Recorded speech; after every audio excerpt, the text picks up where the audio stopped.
The digital এডুকেটরে আবারও সবাইকে স্বাগত। আমি আগের দিন তোমাদের একাদশ শ্রেণী পাঠ্য বিড়াল প্রবন্ধটির প্রথম পর্বটা একটা ভিডিও দিয়েছি। ভিডিও বড় হওয়ার কারণে আমি দুটো ভিডিও করছি। আজকে দ্বিতীয় পর্ব নিয়ে চলে এসেছি। তোমরা অবশ্যই ভিডিওটি ভালো করে দেখবে এবং তোমাদের যে পাঠ্য প্রবন্ধটি রয়েছে, প্রবন্ধ, গল্প, কবিতা রয়েছে, সেগুলো তোমরা অবশ্যই লাইন ধরে ধরে পড়ো। এবার তোমাদের এমসিকিউ প্রশ্ন হবে, তাই যদি লাইন ধরে ধরে না পড়ো তাহলে সঠিক উত্তর করে আসতে পারবে না। সঠিক উত্তর করার জন্য তোমাদের টেক্সটটা খুঁটিয়ে পড়তে হবে। তাই দেখো, কথা না বাড়ি শুরু করছি। দেখো, যদি অমুক শিরোমণি কি অমুক ন্যায়লঙ্কার আসিয়া তোমার দুধটুকু খাইয়া যাইতেন, তবে তুমি কি তাহাকে ঠ্যাঙ্গা লইয়া মারিতে আসিতে, বরং জোরহাত করিয়া বলিতে আর একটু কি আনিয়া দিব।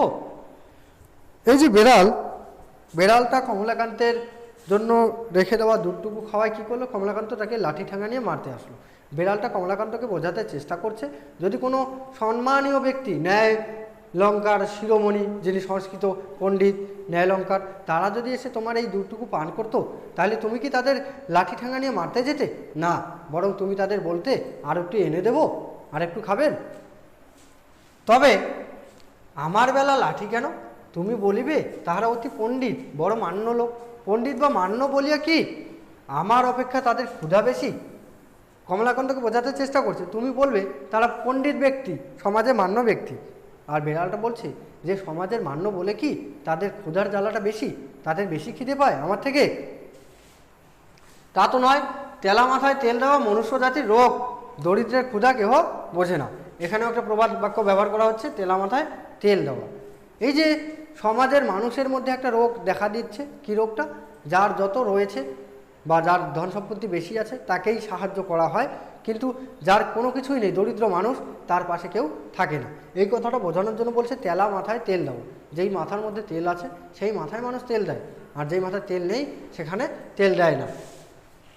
যে খাইতে বলিলে বিরক্ত হয় তাহার জন্য ভোজের আয়োজন করো, আর যে ক্ষুধার জ্বালায় বিনা আহ্বানেই তোমার অন্ন খাইয়া ফেলে, চোর বলিয়া তাহার দণ্ড করো। ছি, কি বলছে, যে মানুষটা খাইতে চায় না তার জন্যে নানা ধরনের মহাভোজ, রাজভোজের আয়োজন করা হয়, কিন্তু যে মানুষটা বিনা আহ্বানেই নিজের থেকে এসে খেয়ে যায় তাকে বলা হচ্ছে কি, চোর অপবাদ দেওয়া হচ্ছে। দেখো আমার দিকের দশা, দেখো দেখো, প্রাচীরে প্রাচীরে, প্রাঙ্গণে প্রাঙ্গণে, প্রাসাদে প্রাসাদে মেয় মেয় করিয়া আমরা চারিদিক দৃষ্টি করিতেছি, কেউ আমাদিগকে মাছের কাটাখানা ফেলিয়া দেয় না।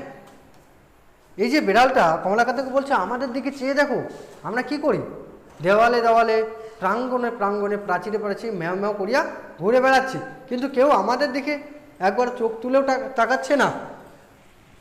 যদি কেহ তোমাদের সোহাগের বিড়াল হইতে পারিল, গৃহমার্জার হইয়া বৃদ্ধের নিকট যুবতী ভার্যার সহোদর, বা মূর্খ ধনির কাছে শতরঞ্জ খেলোয়াড়ের স্থানীয় হইয়া থাকিতে পারিল, তবেই তাহার পুষ্টি।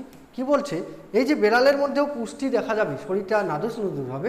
কখন, যদি মানুষ শখ করে কোনো বেড়াল পোষে বাড়িতে, কোনো ধনী বা মানুষের বাড়িতে যাদের পোষ্য বেড়াল হতে পারে, তাহলে কি দেখা যায়, পোষ্য বেড়ালের যত্ন, আদর যত্ন নেওয়া হয়, তাকে পেট ভরে খেতে দেওয়া হয়, মাছ মাংস খেতে দেওয়া হয়, তাই তার শরীরটা কি নাদুস নুদুস হয় বা শরীরে পুষ্টি দেখা যায়। তাহার লেজ ফুলে গায়ে লোম হয়, এবং তাহাদের রূপের ছটা দেখিয়া অনেক মার্জার কবি হইয়া পড়ে।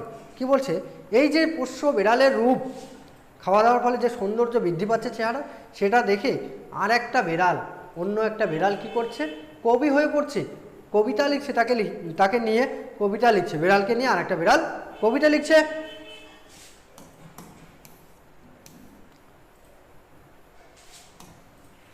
আর আমাদিকে দশা দেখো, আহারা ভেবে উদর কৃশ, অস্থি পরিদৃশ্যমান। উদর মানে পেট শুকিয়ে গেছে, অস্থি পরিদৃশ্য, অস্থি মানে হাড় দেখা যাচ্ছে, লাঙ্গুল বিনত, লাঙ্গুল মানে লেজ নিচের দিকে নেমে গেছে, দাঁত বাহির হইয়াছে, জিহ্বা ঝুলিয়া পড়িয়াছে, অবিরত আহারাভাবে ডাকিতেছি, ম্যাও ম্যাও, খাইতে পাই না, আমাদের কালো চামড়া দেখিয়া ঘৃণা করিও না। এই বিড়ালটা বোঝাতে চেষ্টা করছে আমাদের অবস্থা দেখো, খিদের জ্বালায় আমাদের পেট শুকিয়ে গেছে, আমাদের হাড় গোড়গুলো বেরিয়ে গেছে, আমাদের লেজ ঝুলে আছে, আমাদের দিকে কেউ ভুলেও তাকায় না, আর আমাদের কালো চামড়া দেখে তোমরা ঘৃণা করছো কেন, ঘৃণা করো না। এ পৃথিবীর মৎস্য মাংসে আমাদেরও কিছু অধিকার আছে। বিড়ালটা দাবি করছে যে এ পৃথিবীতে যত জীব রয়েছে সব জীবেরই মৎস্য মাংস, পৃথিবীতে যত মাংস আছে, মাছ আছে, সমস্ত কিছুতে সবার সমান অধিকার আছে। তাই বলছে এই পৃথিবীর মৎস্য মাংসে আমাদেরও কিছু অধিকার আছে, খাইতে দাও, নাইলে চুরি করিব। আমাদের কৃষ্ণচর্ম, শুষ্ক মুখ, ক্ষীণ সকরুণ ম্যাও ম্যাও শুনিয়া তোমাদের কি দুঃখ হয় না? বেড়ালটা বলছে আমাদের তোমরা যদি খাইতে না দাও তাহলে আমরা কি করব? আমরা নিরুপায় হয়ে চুরি করব। আর আমাদের কৃষ্ণচর্ম, শুষ্ক মুখ, আমাদের কালো চামড়া, শুকনো মুখ দেখে তোমরা আমাদের ঘৃণা করো না। চোরের দণ্ড আছে, নির্দয়তার কি দণ্ড নাই? দরিদ্রের আহার সংগ্রহের যে দণ্ড আছে, ধনীর কৃপণের দণ্ড নাই কেন? বলছে বেড়ালটা বলছে তাকে অনেক যুক্তিতর্কের মধ্য দিয়ে কমলাকান্তকে বোঝানোর চেষ্টা করছে যে যে চুরি করছে তার দণ্ড বা শাস্তি দেওয়া হচ্ছে তাকে, কিন্তু এই চোরের চুরি করার মূলে যে কারণটা রয়েছে, কৃপণ ধনী, তাকে তো শাস্তি দেওয়া হচ্ছে না। তুমি কমলাকান্ত দূরদর্শী, কেননা আফিংখোর, তুমি কি দেখিতে পাও না যে ধনীর দোষেই দরিদ্র চোর হয়? 500 দরিদ্রকে বঞ্চিত করিয়া একজনে 500 লোকের আহার্য সংগ্রহ করিবে কেন? যদি করিল তবে সে তাহার খাইয়া যাহা বাহিয়া পড়ে তাহা দরিদ্রকে দিবে না কেন? যদি না দেয় তবে দরিদ্র অবশ্য তাহার নিকট হইতে চুরি করিবে, কেননা অনাহারে মরিয়া যাইবার জন্য এই পৃথিবীতে কেহ আইসে না। বেড়াল কমলাকান্তকে বলছে যে ধনী যে ধন সঞ্চয় করছে, একজন ধনী কি করছে? একজন ধনী বা জমিদার ব্যক্তি নিজেরটা বাদে 500 জনের মতো মানুষের খাদ্য তার গোডাউনে জমা করে রাখছে। এই যে এতটা খাদ্য তো তার প্রয়োজন নেই, প্রয়োজনে অতিরিক্ত যে খাদ্যটা রয়েছে সেটা তো সে ইচ্ছে করলে দরিদ্রদের মধ্যে বিলিয়ে দিতে পারে, কিন্তু সে দিচ্ছে না। তাই কি করছে?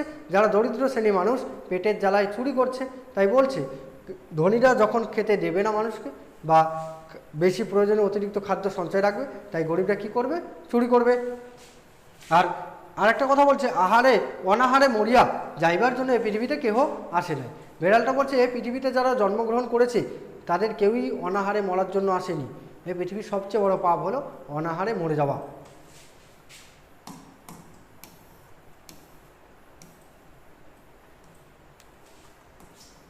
আমি আর সহ্য করিতে না পারিয়া বলিলাম, থাম থাম মার্জার পণ্ডিত, তোমার কথাগুলি ভারী সোশিয়ালিস্টিক, মানে সমাজতাত্ত্বিক। সমাজ বিশৃঙ্খলার মূল। যদি যাহার যত ক্ষমতা সে তত ধন সঞ্চয় করিতে না পায়, অথবা সঞ্চয় করিয়া চোরের জ্বালায় নির্বিঘ্নে ভোগ করিতে না পায়, তবে কেহ আর ধন সঞ্চয়ে যত্ন করিবে না, তাহাতে সমাজের ধন বৃদ্ধি হবে না। এবার কমলাকান্ত বিড়ালটাকে বোঝাতে চেষ্টা করছে যে মানুষটা ধন সঞ্চয় করছে কষ্ট করে, সে যদি ধন সঞ্চয় করে ভোগ করতে না পারে তাহলে কি সমাজে মানুষ ধন সঞ্চয় করা বন্ধ করে দিবে। আর ধন সঞ্চয় করা যদি বন্ধ করে দেয় তাহলে কি সমাজের ধন বৃদ্ধি হবে না, সমাজের উন্নতি হবে না। মার্জার বলিল, না হলে তো আমার কি? সমাজের ধন বৃদ্ধির অর্থ ধনীর ধন বৃদ্ধি, ধনীর ধন বৃদ্ধি না হলে দরিদ্রের কি ক্ষতি? মার্জার বা বিড়ালটা বলছে, বিড়াল যে নিম্ন শ্রেণীর মানুষের প্রতিনিধি, সে বলছে যে গরিবরা ধন সঞ্চয় করুক সে না করুক তাতে আমার কোনো যায় আসে না, আমার পেটের জ্বালা নিবৃত্ত হলেই আমার যথেষ্ট। তাই বলছে সমাজের ধন বৃদ্ধি নিয়ে আমার কি, আমি তো খিদের জ্বালায় মরছি। আমি বুঝাইয়া বলিলাম যে সামাজিক ধন বৃদ্ধি ব্যতীত সমাজের উন্নতি নাই। বিড়াল রাগ করিয়া বলিল যে আমি যদি খাইতে না পাইলাম তবে সমাজের উন্নতি লইয়া কি করিব? সামাজিক ধন বৃদ্ধি ব্যতীত কিসের উন্নতি নাই? সমাজের উন্নতি নাই। এই যে কমলাকান্ত বিড়ালটাকে বারবার বোঝাতে চেষ্টা করছি যে সমাজের যদি ধন বৃদ্ধি না হয় তাহলে কি সমাজের উন্নতি হবে না। আর বিড়াল বলছে সমাজের উন্নতি নিয়ে আমি কি করব, আমার পেটে তো খিদে রয়েছে, আমি যদি খেতেই না পাই তাহলে সমাজের উন্নতি হয়ে কী লাভ? বিড়ালকে বোঝানো দায় হইল যে বিচারক বা নৈয়ায়িক কস্মিনকালে কেহ তাহাকে কিছু বুঝাইতে পারে না। এ মার্জার সুবিচারক এবং সুতাত্ত্বিক বটে, সুতরাং না বুঝবার পক্ষে ইহার অধিকার আছে। কমলাকান্ত এটা স্বীকার করে নিচ্ছে এই যে মার্জার বা বিড়ালটা একজন সুতাত্ত্বিক, তিনি সুন্দরভাবে তর্ক করতে জানেন, সুবিচারক, তার বিচার বুদ্ধি আছে, সুন্দর বিচার বুদ্ধি করার ক্ষমতা রয়েছে, তাই এর সঙ্গে তর্ক করে পারা যাবে না। অতএব ইহার উপর রাগ না করিয়া বলিলাম সমাজে উন্নতিতে দরিদ্রের প্রয়োজন না থাকিতে পারে, কিন্তু ধনীদিগের বিশেষ প্রয়োজন, অতএব চোরের দণ্ডবিধান কর্তব্য। শেষে কমলাকান্ত বলছে যে সমাজে ধনবৃদ্ধিতে গরিবের প্রয়োজন নাও থাকতে পারে, কিন্তু ধনীর প্রয়োজন আছে। সুতরাং চোর করা একটা দণ্ডনীয় অপরাধ।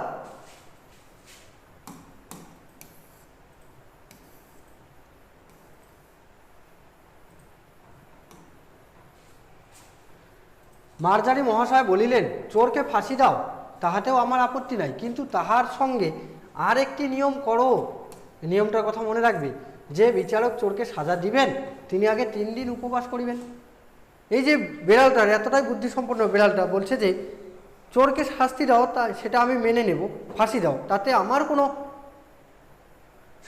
চোরকে ফাঁসি দাও, তাতে আমার কোনো বাধা নেই, কিন্তু তার আগে একটা নিয়ম করতে হবে, যে চোরকে যিনি শাস্তি দিচ্ছেন বিচারক, তাকে আগে 3 দিন না খেয়ে থাকতে হবে। না খেয়ে থাকলে তিনি বুঝবেন খিদের জ্বালা। তখন যদি বিচারকের মনে না হয় যে চুরি করে খাই, তাহলে আমাকে ফাঁসি দিও। কি বলছে? তাহাতে যদি তাহার চুরি করিয়া খাইতে ইচ্ছে না করে, তবে তিনি স্বচ্ছন্দে চোরকে ফাঁসি দিবেন। তুমি আমাকে মারিতে লাঠি তুলিয়াছিল, তুমি অদ্য হইতে 3 দিন উপবাস করিয়া দেখো, তুমি যদি ইতিমধ্যে নসিরাম বাবুর ভান্ডার ঘরে ধরা না পড়ো, তবে আমাকে ঠ্যাঙ্গাইয়া মারিও, আমি আপত্তি করিব না।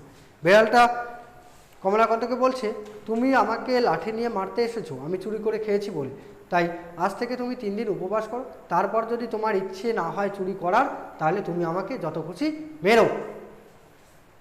বিজ্ঞ লোকের মতো এই যে যখন বিচারে পরাস্ত হইবে, তখন গম্ভীরভাবে উপদেশ প্রদান করিবে।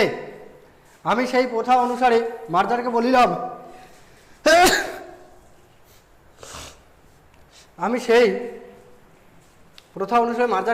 যে এ সকল অতি নীতিবিরুদ্ধ কথা, ইহার আন্দোলনেও পাপ আছে। তুমি এ সকল দুশ্চিন্তা পরিত্যাগ করিয়া ধর্মাচরণে মন দাও। বিজ্ঞ লোকের মত, এই যে একজন বিজ্ঞ লোক তর্কে যখন কারোর সাথে পারে না, তখন কি করে? তার একটাই করার উপায়, সে করে যে তাকে উপদেশ দেয়। বিরোধী পক্ষকে কি উপদেশ দিচ্ছে, যেমনটাই গম্ভীরভাবে উপদেশ দিল। আমি নিউম্যান আর পার্কের গ্রন্থ দিতে পারি, তুমি যদি চাও তবে পাঠার্থে আমি নিউম্যান আর পার্কের গ্রন্থ দিতে পারি, ধর্মগ্রন্থ। আর কমলাকান্তের দপ্তর পড়িলেও কিছু উপকার হইতে পারে। আর কিছু হোক বা না হোক, আফিঙ্গের অসীম মহিমা বুঝিতে পারিবে। এক্ষণে স্বস্থানে গমন করো, প্রসন্ন কাল কিছু ছানা দিবে বলিয়াছে, জলযোগের সময় আসিও, উভয় ভাগ করিয়া খাইব। এই যে কমলাকান্ত মার্জারকে সেখান থেকে তাড়িয়ে দিচ্ছে, বলছে এখন তুমি চলে যাও, কাল সকালে এসো, প্রসন্ন গোয়ালিনী কিছু ছানা দিয়ে যাবে, আমরা জলযোগের সময় বা জল খাবারের সময় দুজনে মিলে ভাগ করে খাবো। অদ্য আর কাহারও হাড়ি খাইও না, বরং ক্ষুধায় যদি নিতান্ত অধীরা হও, তবে পুনর্বার আসিও, 1 সরিষা ভোর আফিঙ্গ দিব। বিড়ালটাকে বলছে, যদি তোমার একান্তই খিদে পায়, খুব খিদে পায়, তাহলে তুমি আমার কাছে এসো, আমি একটা সরিষার দানার পরিমাণ আফিং তোমাকে দেব, সেটা খেও। মার্জার বলিল, আফিংয়ের বিশেষ প্রয়োজন নাই, তবে হাড়ি খাওয়ার কথা ক্ষুধা অনুসারে বিবেচনা করা যাইবে।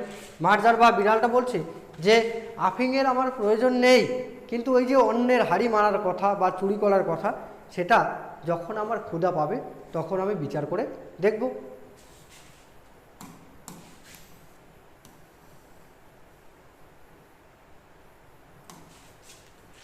মার্জার বিদায় হলো। একটি পতিত আত্মাকে অন্ধকার হইতে আলোকে আনিয়াছি ভাবিয়া কমলাকান্তের বড় আনন্দ হলো। বিড়ালটা সেখান থেকে চলে গেল এবং কমলাকান্ত ভাবছে, একটা পতিত আত্মা বা খারাপ আত্মা, খারাপ পথে অসৎ পথে চলে গেছে, এমন আত্মাকে সে সৎ পথে ফিরিয়ে নিয়ে এসেছে, এটা ভেবে কি কমলাকান্তের আনন্দ হচ্ছে। তো এই ছিল তোমাদের বিড়াল নামক প্রবন্ধটির আলোচনা। তোমরা অবশ্যই ভিডিও দুটো দেখবে, যদি ভালো লাগে লাইক কমেন্ট শেয়ার সাবস্ক্রাইব করে দিবে। আর তোমরা আমাদের দ্য ডিজিটাল এডুকেয়ার চ্যানেলটির সঙ্গে জুড়ে থাকো। এখানে প্রতিটি ক্লাস 10 থেকে 12 পর্যন্ত প্রতিটি বিষয়ের ভিডিও দেওয়া হয় এবং সাজেশনের যে প্রশ্ন উত্তর সেগুলোও দেওয়া হচ্ছে। তোমরা অবশ্যই চ্যানেলটিকে সাবস্ক্রাইব করে রাখবে। ধন্যবাদ।